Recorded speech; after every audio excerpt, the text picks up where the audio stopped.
Hey, what's going on, guys? How you doing? Sorry it's been so long, but I keep saying this all the time. We got another Twitter trash to get through. I wonder how many Twitter trashes there's been. Maybe I should number these things. Maybe it would seem a little bit more impressive. Like, damn, he's still doing this?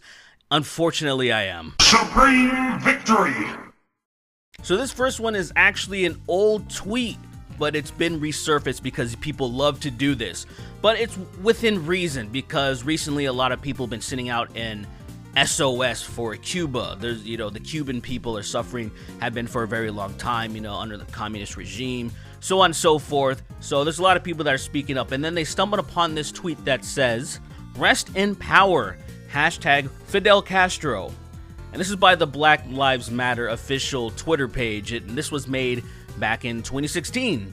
So a lot of people are like, essentially saying stuff like, yo, I agree with your message, but you gotta take this trash down. Like, people are really mad at this page, and I'm over here. Look, I'm not even here to just take a dump on Black Lives Matter. I've said my piece in the past. I've said my grievances that have to do with organizations and movements that are not in the interest of the people that it's supposed to be representing, the people that are in control of a lot of these movements and whatnot. Organizations just are usually really egregious, money-hungry, power-hungry people with certain agendas that isn't about helping, but just, reaping the benefits of starting said organization or movement. So this is one of those things where I'm like, I'm not surprised. If you've seen my videos, especially like one of my addendums, you wouldn't be surprised either that Black Lives Matter would rep Fidel Castro, for example. I'm more surprised by the people that are so angry, and not surprised really, because it's like, why don't you guys just do the most basic bit of research and be like, just go to their official website, go to their official pages and see what they're about. See who's repping this, who's running stuff. See what these people represent. What are they saying? What is their demands? What are they about? And then you'll see like, oh, this shit sounds kind of wild. This is kind of weird. This isn't what I signed up for. I thought it was just about this. But they're saying all this other stuff. And they're collecting all of this money. And where is it going? Oh, it's going in their pockets because it's not being shown to go anywhere.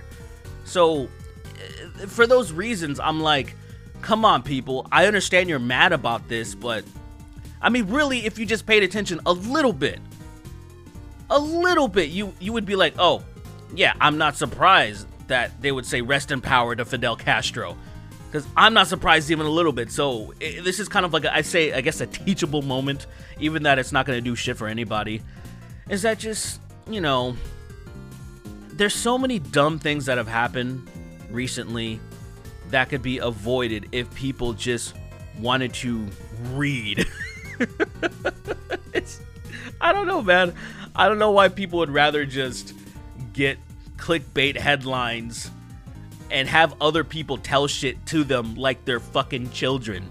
Me, I hear stuff from people, and if it sounds outstanding or outrageous or whatever it is, I have to read into it more. And I have to see what other people are saying, because sometimes I'll get information that sounds totally sound, and then somebody else will say something completely different, and I'm like, wait a minute, that makes more sense. Now, where is this coming from? Where's the source of this? And see which one makes sense. And in this situation, you go directly to the source itself. They're telling you what they're about, and then you can really make your judgment from there. And there's a lot of people that are like, oh, this shit sucks, man. I'm not down with this. And I'm like, well, you're going to be surprised in how much fuckery that the people at the top of the BLM movement have been a part of and what they're about. It's pretty fascinating, really. I finished a book about how modern dating is arguably unpaid sex work, and woo.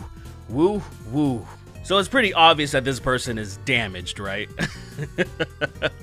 Like, you can't enjoy some time out with somebody without having to think, wait a minute, I could be getting money from a simp. And then it's just like one of those things where you have to be so sad for this person when you really think about it, because I'm like, that's a very lonely take. Law, yeah, I'm done being a dude's masturbation receptacles if there's no money involved.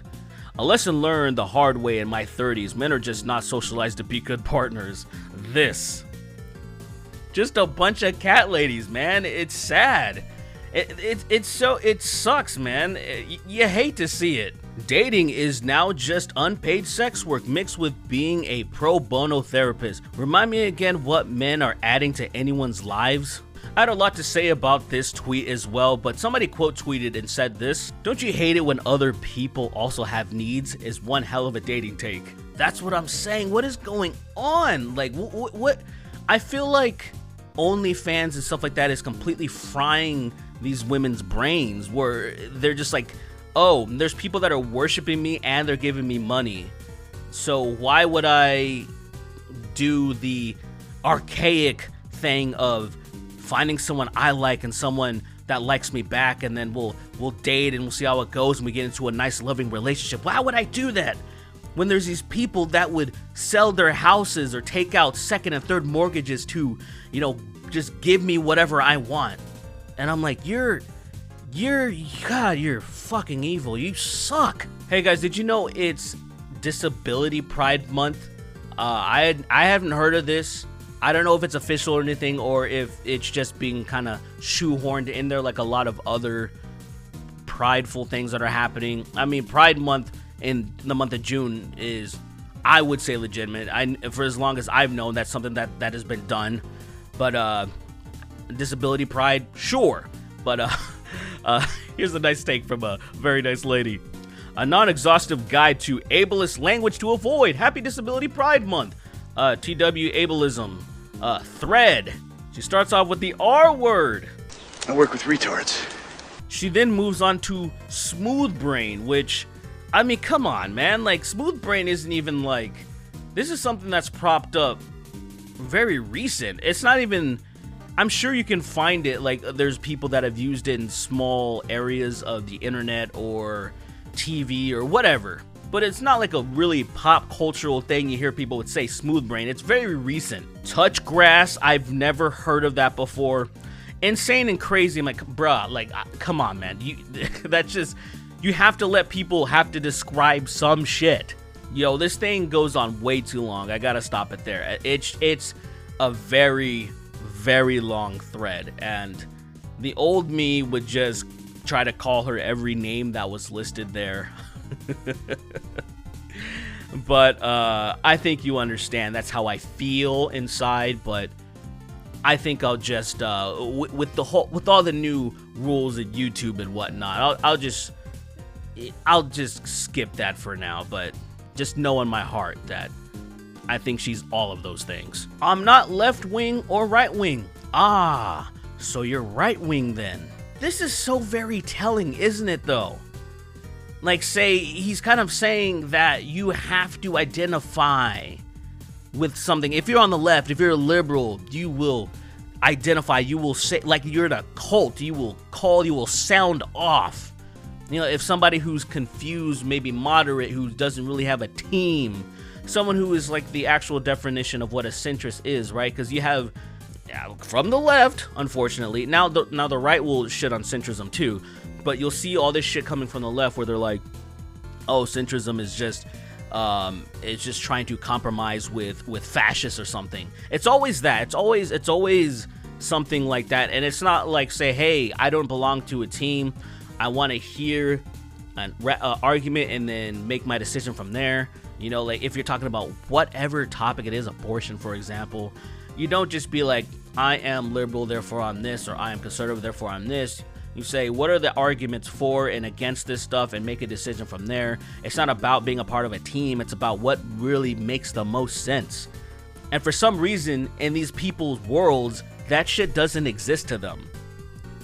They think that, like, oh, you know, like, I'm neither left or right. Oh, you must be right wing. Because if you were liberal, you would totally be some crazy kook like me.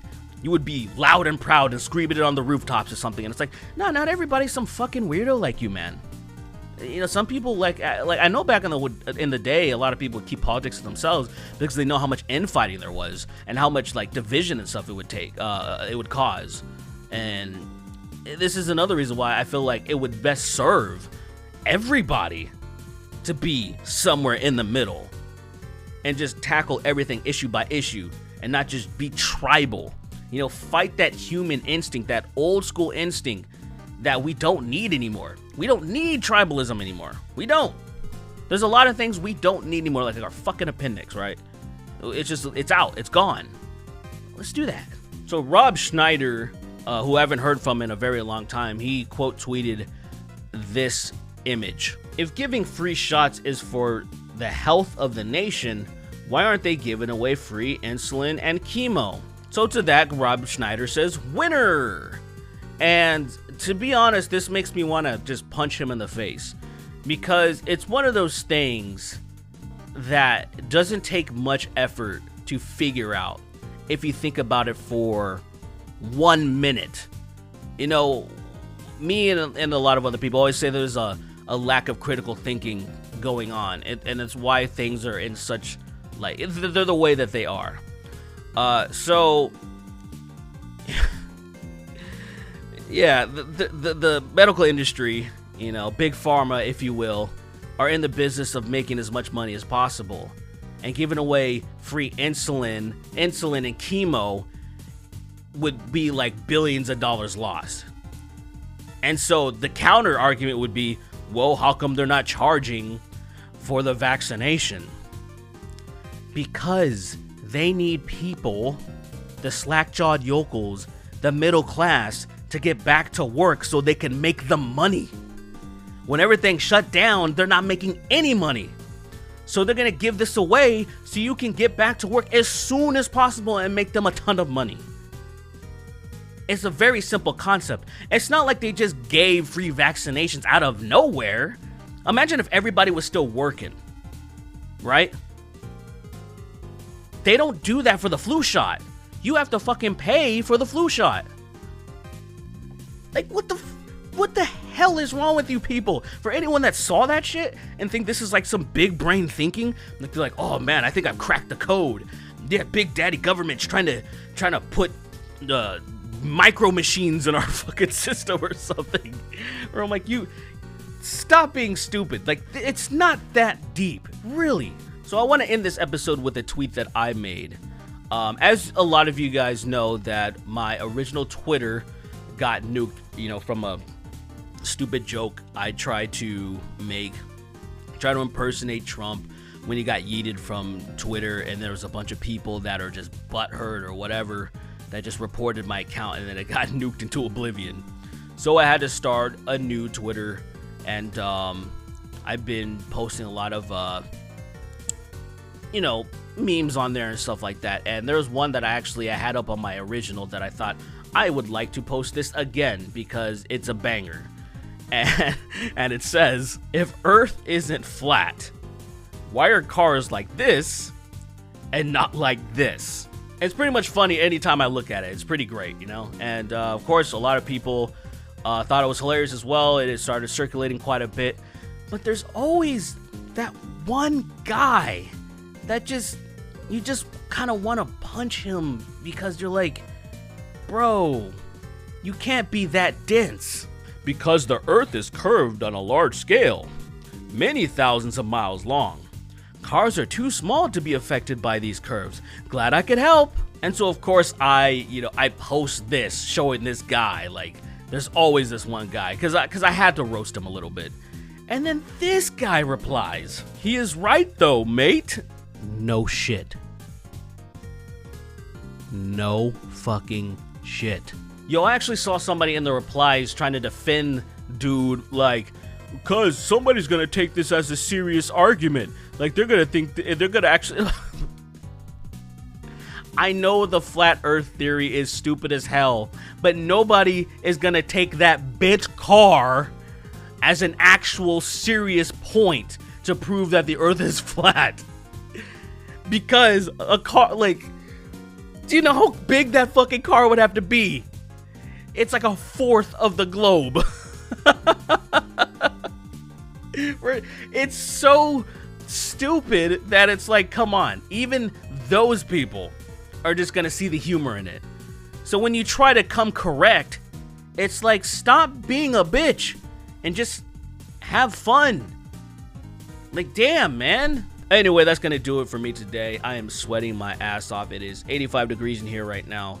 It's not too hot, but you know, I don't have my fan on or anything. But thank you guys for watching. I'm going to give a huge shout out to my hardest of our patrons. Thank you so much for still sticking by. You guys are fucking troopers, dude. I really appreciate it. And y'all take care. And I will see you in the next one very soon.